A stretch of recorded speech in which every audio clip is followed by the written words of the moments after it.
What's up guys, Andre here, and yesterday I put out the call for questions that you may have about Star Fox Zero that I didn't address in the preview. So I thought we'd go through as many as we can right now, because there are quite a few of them. So let's get started. And first up we have Metroid24ABD who asks, how long is the main game? 1 hour, 3 hours, or something else? So that's a bit hard to say for sure, just because, as I mentioned in the preview, the main game is both linear and non-linear at the same time. It's linear in the sense that if you don't replay any of the stages that you've already beaten, it takes you from Corneria to the end level in a straight line, basically. And that covers a fair amount of the stages in the game. And I found that will take you, or it took me at least about 3 hours or so, give or take, I don't know, half an hour.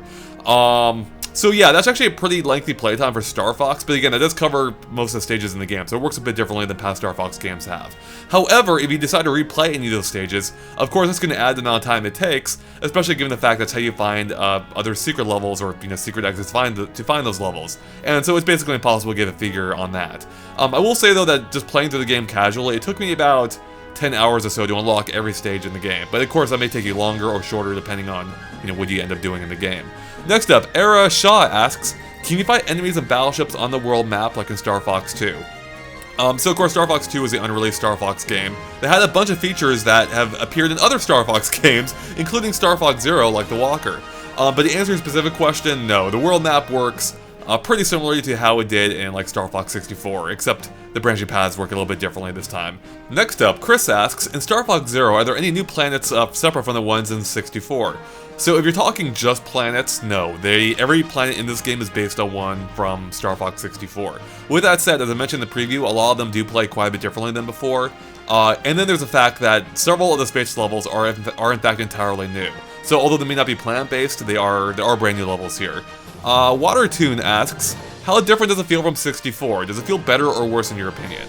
So I can't really speak to the better or worse part yet, it just feels very different. So the game is really weird. Like, on one hand, it does feel very similar. Like, the very core gameplay, in that you're flying an R-Wing and shooting, is pretty much the same. However, because of the control differences with the gamepad, it actually ends up making it feel quite a bit different at the same time. And then you add on to the fact that many of the levels do play completely differently than before. This game actually ends up feeling quite a bit different. Next up, Java Does Bull asks, how is the game's replayability? Is there more of a reason to replay the game aside from getting better scores? So yeah, there's a few different reasons why you might want to play through this game again. For one, that's how you unlock the extra levels and secret paths. You have to replay some of these missions. On top of that, you can of course go for high scores, as I already mentioned. And then thirdly is the fact that there are medals in the levels that you can find that unlock additional features in the game, which I can't quite talk about yet, unfortunately. But those medals, as I mentioned in the preview, can be hidden in the levels themselves, so like you can just fly into them. Or every level also has one based on either getting a high score or a certain time. So yeah, there's definitely a reason to replay these levels, similar to how Star Fox 64 worked. Next up, Twip asks, are there any more levels apart from what we already know about? And yes and no. So officially, I don't think Nintendo's shown off every level. In fact, even in our preview, we were only able to show off about half of them. With that said, I believe there are I think you can see on the world map, every level that is there, but they haven't been shown off in full. So yeah, I think there should still be several levels that at least haven't been shown off in any capacity yet. Next up, Justin Wing asks, is there any point in the game where motion controls are required? And the answer is yes and no. So I think technically you could probably play through most of the game without actively using the motion controls. Now by actively I mean they are always engaged. I mean if you move the gamepad even just a little bit, it's going to move your cursor. So in that sense you do have to use them all the time. However, the cursor does move with your R-Wing as it moves around like in Star Fox 64 at the same time, which means if you hold the gamepad totally still, it might be possible to play through large parts of this game without using it, or even the entire game without really using the motion controls. With that said, in a more practical sense, you basically do have to use them, because there are several battles in the game, like the all-range ones, that really do depend on having that free aiming control. So for instance, in the Gigarilla clip I showed in our preview, I found it best to actually fly circles around it while aiming at its back using the free aim. So yeah, while it technically might be possible to play without it, you basically do need it. Next up, Gregster1998 asks, is the story in Star Fox Zero exactly the same as 64, or are there some differences? So, here's the thing. The basic setup is identical. In fact, the overall story is basically identical. We've already shown off the opening cutscene of the game, and that story is basically almost word for word the exact same as the original. With that said, as you play through the game, there are differences that crop up. Not huge ones, but there are some minor things here and there, but overall, yeah, the overall story is the same. Austin Final Boss asks, do you feel Star Fox may have a Star Fox, or a Kid Icarus Uprising vibe to it, where the main issue of the game is the controls? And I have a feeling that's definitely going to be the case here. I can't say for sure, but as I mentioned in the preview, I've already been contacted by a couple of other journalists looking for tips on how to play the game. So the fact that that's already happened shows to me this is going to be a very divisive issue. And we've already seen that in some of the previews. So it seems like this will be a pretty divisive thing. Next up, Main Hard 1 asks, Nintendo games are known for their soundtracks, and recent titles like Splatoon set a high bar. How's music in Star Fox Zero? So I have to say it's actually pretty good. I need to play through a little bit more of it, because there's not a ton of songs that stand out to me, but as I was playing through it, they all fit fine. Like, they seem to work well. And I have to say, the world map theme especially is really good. It feels pretty epic, which is more than I could say than the theme in Star Fox 64 did for the world map. So yeah, there's some really good music here. Even if it may not be, immediately catchy, it works really well with the action. Next up, Zachiro asks, how are the interactions between the characters? Is there still a ton of bantering and such? And yeah, there is overall. So the characters actually maybe even seem to converse back and forth a little bit more than before, at least in terms of having actual conversations. Like for instance, Slippy especially seems even more sassy than he ever has been before. And that's pretty funny when he's like getting on Falco's case, for instance. I will say though that in some of the missions, specifically the secret unlockable ones, there isn't always that much bantering going on in them. In fact, I think some of them have almost no talking at all. Which does stand out a little bit in contrast to Star Fox 64, which is pretty consistent across the board. So depending on which levels you play, you'll experience different amounts of actual bantering. Next up, Underdog asks, do characters like Cat or Bill play more significant roles than usual? Any chance of seeing characters from Star Fox 2 here? So unless there's a huge secret in the game, I have not seen any signs of any characters in Star Fox 2. As for Cat or Bill, I would say their roles do seem to be a little bit larger than before, if only because, at least Bill especially pops up, I think, a little bit more frequently than he has before. And even then, he plays a more central role in the levels. So it's a subtle upgrade, but I would say they both come into play a little bit more frequently, and when they do, a little bit more, the missions are a little bit more focused around them than they were before. Next up, Guru asks, is the game about as short as original Star Fox 64? Well, as I already mentioned, at least on the first playthrough, it will take you about 3 hours, or at least took me about 3 hours. But then upon replays, because there are multiple paths through the game, as in the original Star Fox 64, it might take varying amounts of time. Especially because, in this case, unlike Star Fox 64, which I believe every path you took would always have 7 levels or so, this time it actually can vary from, I believe, 7 levels up to 12 or so. So, and that itself will change the length considerably. So yeah, this game overall really doesn't matter what path you take. It's going to end up, I think, longer than Star Fox 64, especially because, as I mentioned in the preview, each individual level also feels, for the most part, longer than Star Fox 64 as well. There are a few exceptions here and there. Some of the secret ones are short.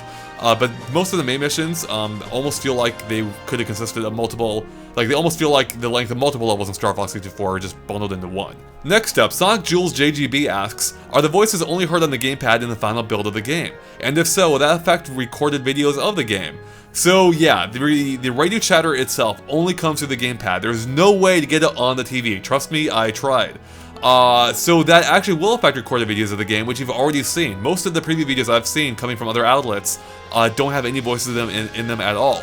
With that said, I actually found a way around that by recording the gamepad's audio directly, which has all the audio coming through. So in our videos you will find that they do have the actual voices. But for the most part, yeah, you're probably not going to see too much of that with videos of this game. Next up, Nothing Just Go asks, does the voice acting from cutscenes come from the TV or just the gamepad? Okay, now I know that sounds like the same question we just had, but this one's a little bit different because he's asking about the cutscenes. Because, in that case, it actually is a little bit different. So I believe in the opening cutscene, like the one that explains the story, as well as the ending of the game, the voices actually do come from the TV as well. So it really is just mostly the radio chatter that comes from the gamepad. But with that said, that is pretty much all the voices in the game, aside from the opening and closing cutscenes. Next up, IC202 asks, I've heard the Pro Controller user for co-op can shoot, or can still shoot. Can people technically use co-op to disable motion controls? And yeah, technically you can. So when you're playing co-op, the person flying the R-Wing can still shoot using ZR as well. The catch though is they can only shoot single laser blasts, I think even when you have double lasers, they only ever shoot a single laser. Plus, it can't charge their shots, so it really limits how much they can do. But if you could treat that like a hard mode and basically play the game that way and try to get it done. But it does make it a lot tougher, especially because when you're playing the some of the all-range mode portions where the camera automatically focuses on, like on the TV, when it automatically focuses as like a lock-on onto a boss character, like an Akarosa for example, it makes it really tough as a single player to shoot, because you can't, like there are times when you're flying at an angle, and you can't quite see, like you're flying at an angle relative to the camera perspective, but you're trying to shoot an enemy dead ahead. It's almost impossible to see where you're aiming, and only the gamepad player can really aim accurately. So again, it's technically possible, but it's really not recommended, especially for the all-range mode battles, because those camera angles really make it tough as the person flying the craft. Next up, Sonic Boom asks, how do you rate the difficulty of Star Fox Zero? Most people, or most specifically, compared to other games in the series like 64 and Star Fox Assault. Okay, so unfortunately I actually don't remember much about Star Fox Assault or how difficult it was. I would say it is comparable to all three paths of Star Fox 64. So by that I mean it starts off easy, then it gets a little bit tougher, and then it actually gets pretty difficult toward the end. With that said, it never gets like impossibly tough. I think I only ever lost like 3 or 4 lives at a time on a single mission before moving on. And I'm pretty sure that was the case for Star Fox 64 as well. So yeah, it definitely seems comparable to Star Fox 64 in terms of overall difficulty. Next up, 0x Umbrian asks, do Amiibo provide any additional challenges to the game or anything of that sort? So I've already described what they do basically, but Fox McCloud, all that does is just like a visual change. It just changes your R-Wings to look like the original from the Super Nintendo game. Now the Falco one actually is a bit different. Now that one also does change your R-Wing to look a little bit different. However, it also takes more damage, and that makes it actually a lot tougher, because now it only takes a few shots to take you down. So if you want a hard mode, the Falco Amiibo will get you, or the Falco Lombardi Amiibo will get you to that point. Zat's Mighty asks, how does the aiming work? Is it comfortable and easy to use? Okay, well I've already talked about ad nauseum how the aiming actually works, so I'll address whether it's comfortable and easy to use. And I will say it can be comfortable, but it can take a little while to get used to that. Even when you just go back to the game, like after getting used to it after a while, it can take some time just to get back into that mindset of how to play this game. It definitely is tricky. So I would also say it definitely isn't easy to use. It really, like this really is a pretty big barrier to entry, I would say.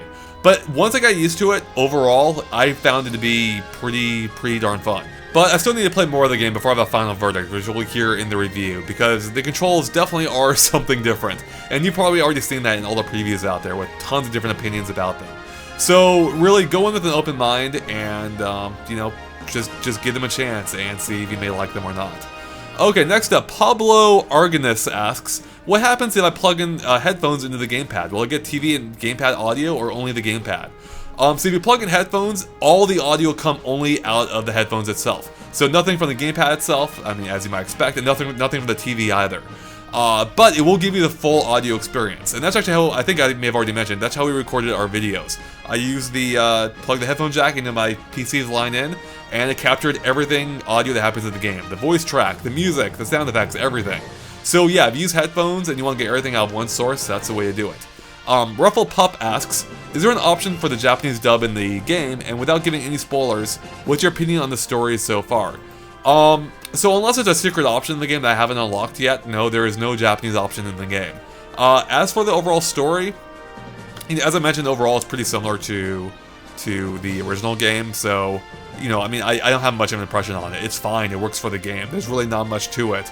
There's a few new details here and there, but overall it's identical. So if you liked it before, you'll probably still like it, even if there's nothing terribly surprising here.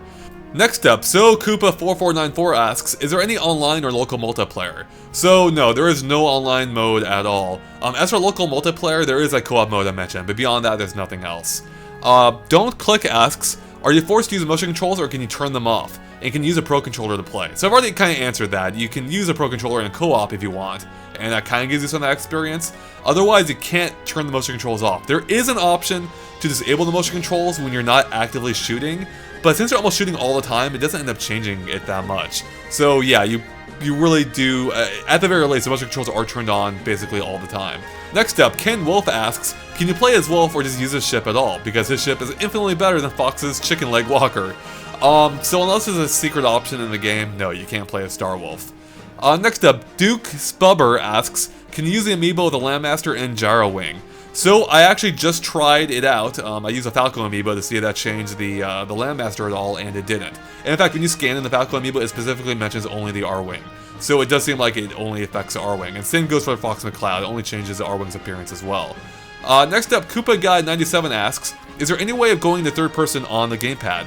And yeah, there is. You just have to press the minus button and it'll swap the view from the it'll swap the views between the TV and the gamepad. So if you're a third person on the TV, you'll go to the gamepad and vice versa. So yeah, you can play it that way. Although I personally found it best to keep the view as is. But I didn't think the motion controls work quite as well when playing on the TV. Next up, Nathan asks, are there options for aiming sensitivity or inverted controls? So you can invert the controls, you just have to press the pause button and there's an option on the gamepad to change it. As for sensitivity, no, there isn't. The only thing that might fit is the option I already mentioned, where you can turn off the motion controls for when you're not actively shooting. Beyond that, there is no sensitivity option. Emily Shimp asks, have you noticed any Easter eggs, Star Fox related or otherwise yet? And if so, can we expect a Cool Bits video on them? So, I have noticed a couple cool details. I wouldn't say I've noticed any Easter eggs per se quite yet. So I don't think we'll be making a Cool Bits about it, but I do plan on making a video that does show off some of those cooler details I just mentioned. So stay tuned for that pretty soon. Edwin asks, do you have to scan the Amiibo every time, or just one time the classic black skins? So every time you turn on the game, you do have to scan in the Amiibo, but once you scan it in, it stays in effect unless you want to turn it off by tapping the Amiibo icon again or scanning in the other Amiibo to switch it up. Otherwise, yeah, it'll stay on for the duration of the play session. November asks, are the portals truly an important part of the game? Yes and no. I mean, they are. Like, they are an important part of the story at times. And that's also how you access other levels. With that said, they also don't play, like, a huge role in the game. They really just seem to be more of a way to get, for them to explain how you're going, warping from one point of the, bloodline system to the other. But yeah, so they're as necessary as the story needs them to be, but they're not a huge component of the game. Red Knight asks, can the game be played 100% in off-TV play? And yeah, it can, because you can switch the viewpoint from the TV to the gamepad. You can play the entire thing on the gamepad if you want, especially with the fact that the headphones that I mentioned brings all the audio in through them as well. So yeah, it just means you'll have to use the minus button, whereas you may not have had to before. Next, Little Cray to the Bone asks, how easy is it for a second player to join in as a co-op partner? It's really easy. So in the main game, you just choose a mission, then you just choose the co-op option, and you're set, assuming you have a second controller, being a Pro Controller or a Wii Remote and Nunchuck. And this is actually a great mode to have someone play who maybe doesn't play games that much. Like my girlfriend and I were playing through the game, and she can't quite handle the flying aspect, but she had a great time just shooting and aiming it around like a turret. So it's a really cool option that reminds me a little bit of Double Dash, which of course is always a great thing. Next up, ColorStar7 asks, without spoiling anything, are there any new allies or villains in the game? And I'm guessing by villains he means people that talk to you on the radio. And I have to say, for neither of them, nothing's coming to mind. I'm pretty sure there weren't any new allies, and I'm pretty sure there weren't any new villains too that I can think of, but I could be mistaken on that one, but I haven't replayed every mission that much. Next up, SonicBaz wondering if does a barrel roll get a mention? And boy does it ever, and perhaps the best possible way. But unfortunately I can't say much more than that for now. Next up, DK Vine asks, do Crystal, Tricky, or any other characters in Star Fox Adventures show up in Star Fox Zero? So again, unless they're extremely well hidden, no they do not. Ron David Strongman asks, are there any Apparades? Again, unless they're hidden in there somewhere, no, there are no Apparades here either.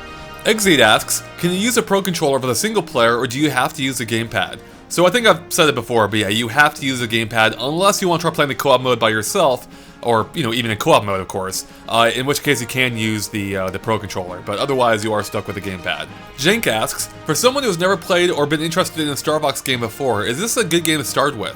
Well, since the game is basically a reboot, this is probably the best new Star Fox game that you could start off with. With that said, if you end up not liking the controls, I would recommend not judging the other Star Fox games based on that, instead trying them out for yourself, specifically Star Fox 64 or Star Fox 64 3D. And maybe being new to this series might actually work out better for you because you don't have any expectations of how the game should control. So yeah, give it a shot, see how you like it. If not, then try the other older Star Fox games. And with that, guys, that covers most of the main questions, so thanks so much for asking them, and thanks for watching this video as well. And of course, make sure to stay tuned to GameXplain for lots more Star Fox Zero, as well as Star Fox Guard coming up very soon, and other things gaming as well. Alright, catch you later. Bye.